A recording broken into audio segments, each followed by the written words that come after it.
Olá, meus queridos, vamos lá, vamos para mais um bloco de questões de processo civil. Vamos começar resolvendo a 13ª questão. Vem comigo, tá aí ó, na lousa, 13ª questão, dizendo o seguinte. Sobre o litisconsórcio em direito processual civil, analise os itens abaixo. 1. O litisconsórcio é um fenômeno que ocorre quando duas ou mais pessoas se encontram no mesmo polo do processo, caracterizando uma acumulação subjetiva. Verdade, pessoal. Veja que litisconsórcio significa uma pluralidade de pessoas em um ou em ambos os polos de uma demanda. Então, sempre que você vir em um dos polos da demanda ou nos dois, duas ou mais pessoas, existirá um litisconsórcio, o que representa, obviamente, uma acumulação de sujeitos em um dos polos da demanda. É uma acumulação subjetiva. Então, primeira assertiva correta, vamos para a assertiva 2. Não ocorrerá litisconsórcio quando da ocorrência de afinidade de questões por ponto comum, de fato ou de direito. Falso. Veja, existirá sim, porque é uma das hipóteses de formação do litisconsórcio facultativo.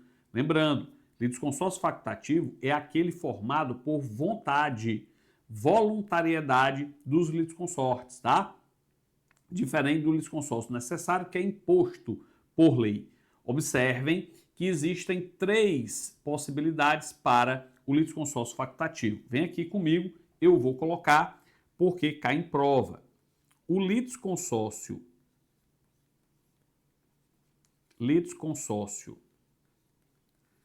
facultativo, ele pode ser formado, pessoal, por comunhão, por conexão,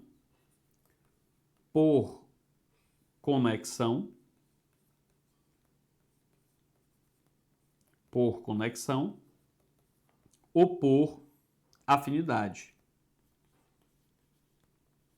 São 3, então, as possibilidades. Observem vocês o seguinte, no litisconsórcio facultativo por comunhão, os litisconsortes defendem ou discutem a mesma relação jurídica, tá? É o caso, por exemplo, das obrigações solidárias. Já no litisconsórcio facultativo por conexão, os litisconsortes discutem relações jurídicas diferentes, mas parecidas, né? Porque têm o mesmo pedido ou relacionadas com o mesmo pedido ou mesma causa de pedir. Já no litisconsórcio facultativo por afinidade, os litisconsortes discutem relações jurídicas totalmente diferentes, mas relacionadas por um ponto comum de fato ou de direito. Daí o erro, né, da assertiva, porque ele diz que não pode. Pode sim, é o litisconsórcio facultativo. Voltando aqui, vamos para a terceira assertiva. Cada litisconsorte tem o direito de promover o andamento do processo. Claro, são partes, né? Cabendo ao juízo, obrigatoriamente, intimar todos sobre os respectivos atos, sob pena de ferimento do princípio do contraditório. Verdade, pessoal. Ora, se os litisconsortes são partes, obviamente que eles têm direito a serem intimados. Aliás, contraditório, em primeiro lugar, ciência necessária, né? Então, cuidado, não se esqueça disso. 4. Nos casos de litisconsórcio passivo necessário, o juiz determinará ao autor que requeira a citação de todos que devam ser litisconsortes. Se assim não fizer, o processo será extinto. Correta também essa assertiva. Veja, ora, se o litisconsórcio necessário é imposto por lei, ele é obrigatório. Se, obviamente, a parte ajuizou a demanda em face apenas de alguns litisconsortes e não de todos, o magistrado, como fiscal, obviamente, do ordenamento jurídico, também ele fiscaliza ali, né, o ordenamento, ele tem que dizer, ó, trata-se de um litisconsórcio necessário, eu vou determinar ao autor que requeira a citação de todos aqueles que devam integrar obrigatoriamente o polo passivo. Se assim não o fizer, aí sim ele extingue o processo sem julgamento de mérito, porque há um vício insanável. Lembrando que litisconsórcio necessário só existe no polo passivo da demanda, não existe no polo ativo, tá? Vem comigo, então nós temos a primeira como verdadeira, né? A terceira e a quarta. São corretas 1, 3 e 4. D de dado é a nossa resposta. Vamos avançar, pessoal, para a 14ª questão. 14ª questão diz assim: a respeito do que dispõe o CPC acerca do litisconsórcio, analise as afirmativas abaixo. 1. É vedado ao juiz limitar o litisconsórcio facultativo. Falso. A gente acabou de ver que, ao contrário do que diz a assertiva, o chamado litisconsórcio multitudinário somente é possível no litisconsórcio facultativo. Vem comigo. 2. O litisconsórcio será necessário por disposição de lei, quando a lei determinar, correto? Ou quando, pela natureza da relação jurídica controvertida, a eficácia da sentença depender da citação de todos que devam ser litisconsortes. Está verdadeira conforme a lei. Veja, é isso que diz o CPC expressamente. Só que, como dizem doutrinadores de nomeada, observe que aqui o legislador se valeu de um tautologismo. Por quê? Porque, na verdade, o litisconsórcio necessário é aquele imposto pela lei, ponto. Ora, ele colocou, na ausência de um conceito melhor, uma segunda parte, dizendo, ou quando, pela natureza da relação jurídica discutida, todos os litisconsórcios tiverem ser citados para a eficácia da sentença. Ora, e como é o nome que se dá a esse tipo de litisconsórcio? Litisconsórcio necessário. Daí porque a crítica da doutrina é razoável, mas as bancas reproduzem o artigo de lei, tente memorizar esse dispositivo, tá? Vem comigo, vamos para a assertiva 3. A sentença de mérito, quando proferida sem a integração do contraditório, será ineficaz se a decisão deveria ser uniforme em relação a todos que deveriam ter integrado o processo. Falso. Está errado isso aqui. Não é ineficaz. A sentença aqui é nula. Deixa eu explicar isso para vocês, que é importante. E quando isso cai em prova, muita gente se embanana. Vai errar se você não tiver em mente isso que eu vou colocar agora, tá? Então veja, a sentença de mérito,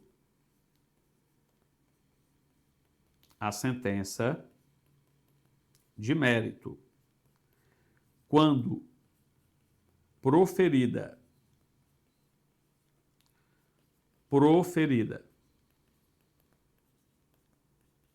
sem a integração do contraditório,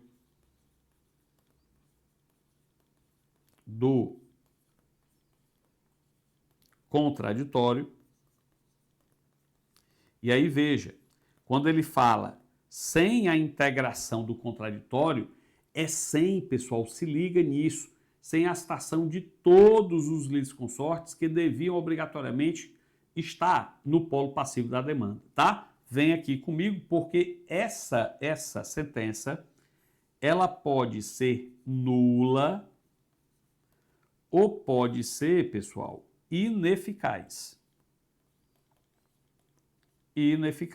Tá?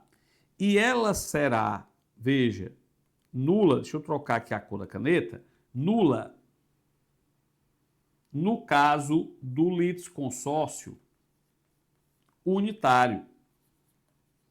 Se o litisconsórcio é unitário, a sentença proferida sem a integração do contraditório é nula. Professor, e quando é que o litisconsórcio é unitário?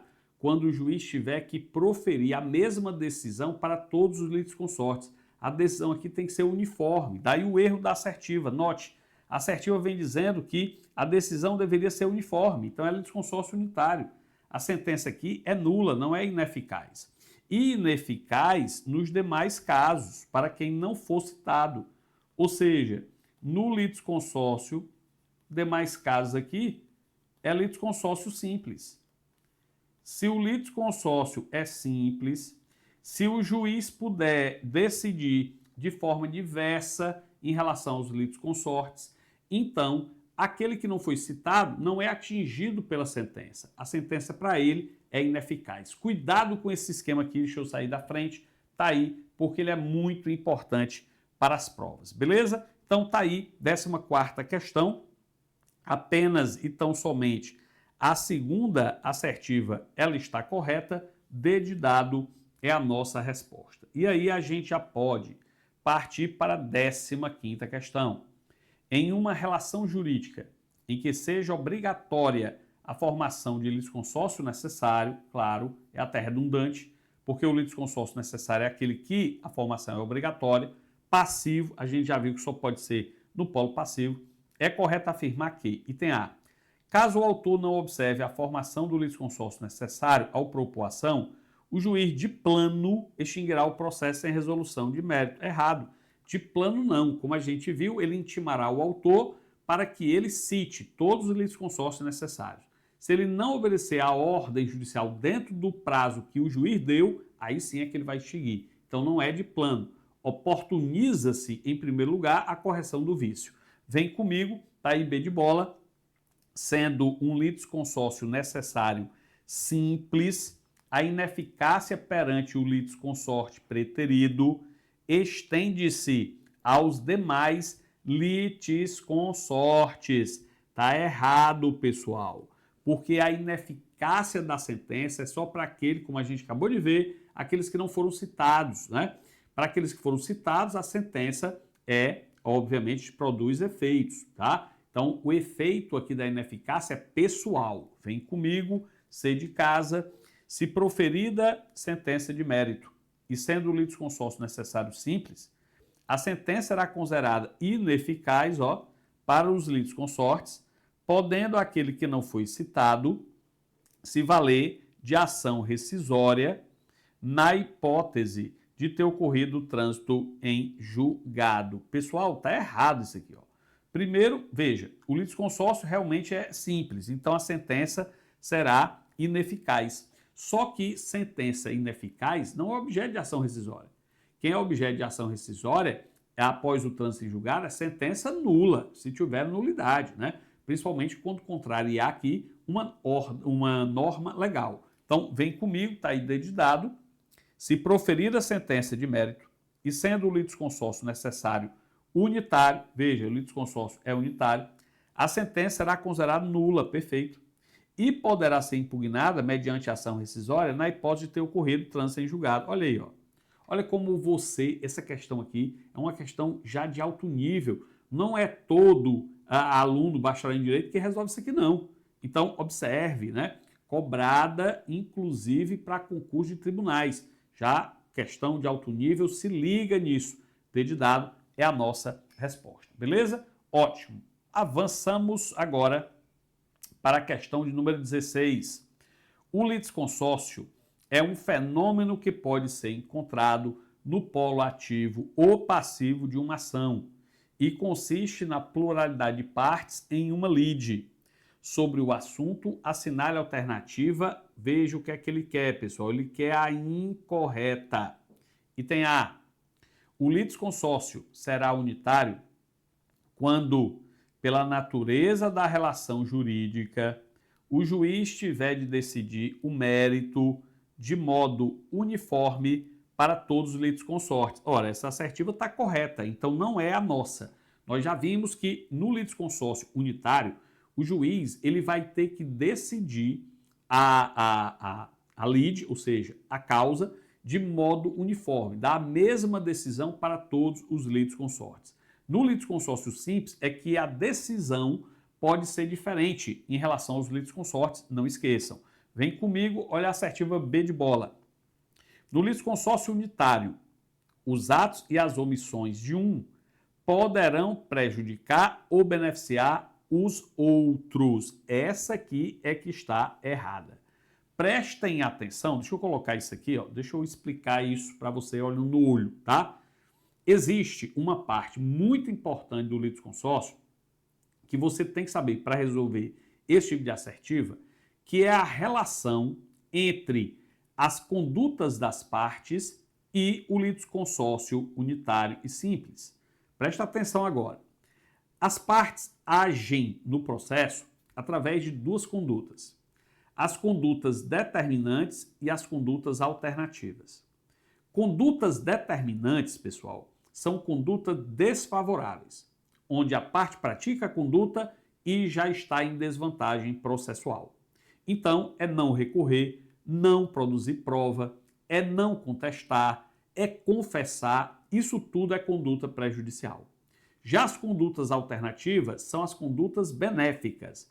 A parte pratica a conduta almejando uma situação de vantagem processual. E aí é exatamente o oposto. É contestar, produzir prova, é impugnar, é recorrer, enfim. Agora, cuidado, porque existe, como eu disse, uma relação no litisconsórcio unitário e simples com essas condutas. E aí, presta atenção no que eu vou te explicar agora. No litisconsórcio, seja ele unitário ou simples, uma conduta prejudicial praticada por um litisconsorte jamais prejudicará os outros.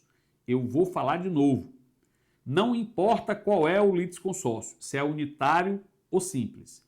Uma conduta prejudicial praticada por um litisconsorte jamais prejudicará os demais. Os demais litisconsortes não serão prejudicados. Então, observe que, nesse caso, a assertiva erra em dizer que os outros serão prejudicados. Não serão. Agora, presta atenção que se o litisconsórcio for unitário, a conduta alternativa, ou seja, benéfica, praticada por um, beneficia os demais. Então, se o litisconsórcio é unitário, basta um contestar, todos serão beneficiados. Basta um recorrer, todos serão beneficiados. No litisconsórcio simples, todavia, a regra não é essa. No litisconsórcio simples, como o juiz pode decidir de forma diferente em relação aos litisconsortes, a regra é que a conduta, presta atenção, a conduta benéfica praticada por um litisconsorte, só a ele beneficiará. Essa é a regra. Mas essa regra é excepcionada em duas seções: pelo princípio da comunhão das provas e pelo princípio da comunhão da defesa por um ponto em comum. Presta atenção aqui no exemplo, claro, no meu curso completo eu explico em detalhes, mas aqui eu quero o curso teórico, né, de processo civil. Mas eu quero te explicar aqui para você entender, já que você faz questões, presume-se que você já tenha pelo menos uma base, né? Veja você o seguinte: no princípio da comunhão da defesa por um ponto em comum, imagine um credor demandando 3 devedores solidários.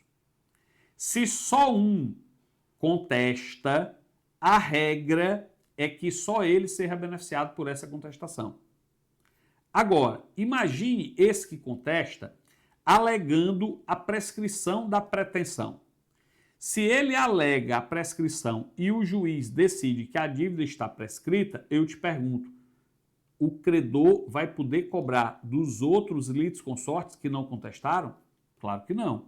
Se a dívida está prescrita, ela não pode ser exigida de ninguém. Então, observe que quando há uma defesa por um ponto em comum a todos os litisconsortes, basta um contestar, os outros serão beneficiados, ainda que o litisconsórcio seja simples. Beleza? Então, isso aqui é uma explicação que é de alto nível, né? Todo aluno bacharel em Direito que sabe disso não, tá? Vem comigo, vem aqui para a assertiva B de bola. Presta atenção, então, no erro da assertiva.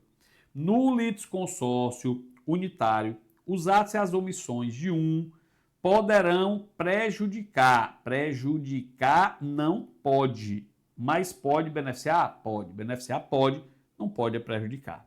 C de casa. Cada litisconsorte tem o direito de promover o andamento do processo e todos devem ser intimados dos respectivos atos. A gente já viu que isso aqui está correto, até porque eles são partes, né? São sujeitos do contraditório. Vem comigo, D de dado. O litisconsórcio será necessário por disposição de lei, beleza? Ou quando, pela natureza da relação jurídica controvertida, a eficácia da sentença depender da citação de todos que devam ser litisconsortes, assertiva correta. Realmente a gente viu que esse dispositivo legal cai muito nas assertivas, você tem que memorizar e o erro aqui está na B de bola. Vem comigo, vamos avançar para a 17ª questão. Deixa eu tomar aqui uma água para a gente resolver a última questão de litisconsórcio. 17ª questão diz assim: Os litisconsortes serão considerados em suas relações com a parte adversa como litigantes distintos, assim como no litisconsórcio unitário, caso em que os atos e as omissões de um não prejudicarão os outros, mas os poderão beneficiar. Veja, ele quer a incorreta, eu vou repetir. Os litisconsortes serão considerados em suas relações com a parte adversa como litigantes distintos.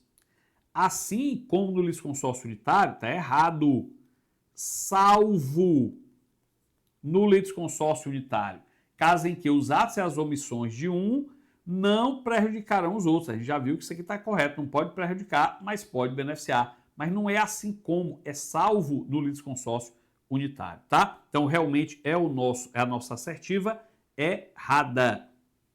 B de bola, cada litisconsorte tem o direito de promover o andamento do processo e todos devem ser intimados dos respectivos atos. Olha como cai essa assertiva, está correta, né?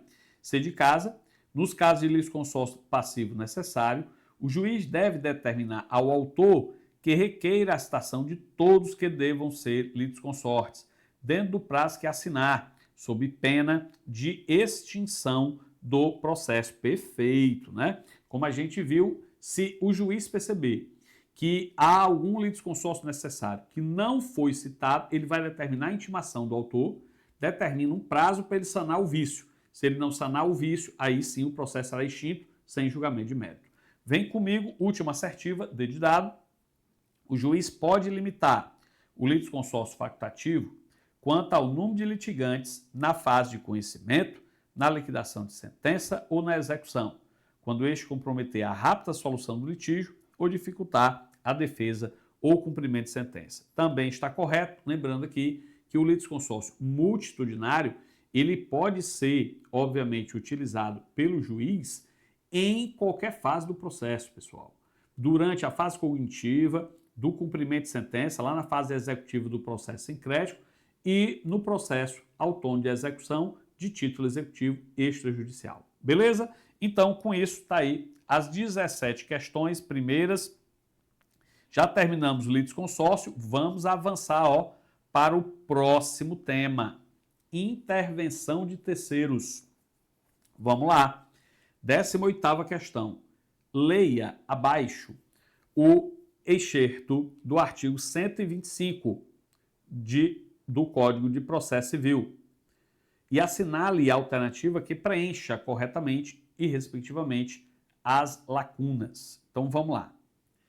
É admissível promovido por qualquer das partes ao alienante imediato. Ora, o que é admissível por qualquer das partes ao alienante imediato, pessoal, é a denunciação da lide. Vou colocar assim, denunciação da lide, tá? No processo relativo à coisa cujo domínio foi transferido ao denunciante, a fim de que possa exercer os direitos que da evicção lhe resultam ao denunciante. Então, vem aqui comigo, por favor. Importa você lembrar que a denunciação da lide é espécie provocada de intervenção de terceiros que pode ser utilizada tanto pelo autor quanto pelo réu. Lembrando, se for pelo autor, ele faz uso na petição inicial. Se for pelo réu, ele faz uso na contestação. Lembre ainda que a denunciação da lide, ela é, na sistemática atual do artigo 125 do CPC, admissível. Ela deixou de ser obrigatória como era a regulamentação do Código revogado, do Código 73. Ela é admissível em dois casos, nas hipóteses de evicção, né, em face do alienante imediato, ou seja, da pessoa que lhe vendeu o bem, né, objeto da evicção, e em caso de direito de regresso, tá? Quando a pessoa assume a obrigação de responder em nome de outrem pela lei ou pelo contrato. Então, cuidado que essas são as hipóteses de denunciação da lide. Lembrando que a denunciação da lide dá ensejo a uma nova demanda que é incidental, antecipada, regressiva e eventual. Beleza? E, na verdade, ele está falando aqui de uma das hipóteses de cabimento da denunciação da lide, daí porque a assertiva correta é a de avião. Beleza? Ótimo. Vamos para a 19ª questão. Na intervenção de terceiros, é correto afirmar que, item A, não se admite a intervenção do assistente simples em todos os procedimentos, e muito menos se o processo já estiver no tribunal. Errado, pessoal. Note, a assistência, que é espécie de intervenção de terceiros voluntária, é admissível em qualquer procedimento e em todos os graus de jurisdição. Mas você tem que lembrar que o assistente ele recebe o processo no estado em que ele se encontrar. Isso significa dizer que os atos processuais pretéritos anteriores não serão refeitos pelo ingresso do assistente. A atuação dele, portanto, é ex nunc, é do ingresso dele para frente. Beleza? A, então, está errado. Vamos para o item B. O amicus curiae tem legitimidade recursal no incidente de resolução de demandas repetitivas. A assertiva está correta. Presta atenção aqui que o amicus curiae, o chamado amigo da corte, é espécie chamada de mista de intervenção de terceiros. Essa expressão, que eu acho mais adequada do que sui generis, né, como preferem alguns doutrinadores, ela foi utilizada pelo professor Cássio Scarpinella Bueno. O professor Cássio Scarpinella Bueno, ele considera essa intervenção como mista porque realmente mistura as outras duas. O amicus curiae tanto pode ingressar no feito voluntariamente ou pode ser provocado para ingressar no feito. Lembrando que quem define os poderes de atuação do amicus curiae é o juiz. Mas o código, ele diz textualmente que, via de regra, o amicus curiae ele não tem poderes recursais, ele não pode interpor recurso, salvo em duas situações. Primeiro, embargos de declaração. Ele pode embargar de declaração. Em segundo lugar, ele pode recorrer da decisão que julga o IRDR, o incidente de resolução de demandas repetitivas, daí porque a questão está correta. Vem comigo, C de casa, na denunciação da lide. É possível denunciações sucessivas, já está errado. Pessoal, cuidado aqui. Na chamada cadeia dominial de transferência de bens, quando um bem é vendido de uma pessoa a outra sucessivamente, o CPC atualmente é expresso em afirmar que somente se admite uma única denunciação sucessiva. Então, para você entender, existe a primeira denunciação e existe uma segunda denunciação que é a sucessiva. A partir daí, o direito de regresso tem que ser feito, tem que ser exercido por intermédio de uma ação autônoma de indenização. Não é possível uma segunda denunciação sucessiva, beleza? Daí porque a assertiva está errada. E por último, o chamamento ao processo pode ser suscitado por um réu devedor em face do fiador. Está errado. Chamamento ao processo é também espécie provocada de intervenção de terceiros. Todavia, só pode ser utilizado pelo réu. E, via de regra, ela pressupõe solidariedade entre chamante e chamado. É o caso, por exemplo, quando você tem mais de um fiador ou mais de um devedor solidário e só um deles é demandado. Ele pode chamar os outros fiadores ou os demais devedores, tá? Cuidado, porque existe uma hipótese que não enseja obrigação solidária, mas é uma obrigação subsidiária. É exatamente a obrigação do fiador. O fiador, ele titulariza o benefício de ordem. Então, em primeiro lugar, o credor tem que demandar o devedor principal.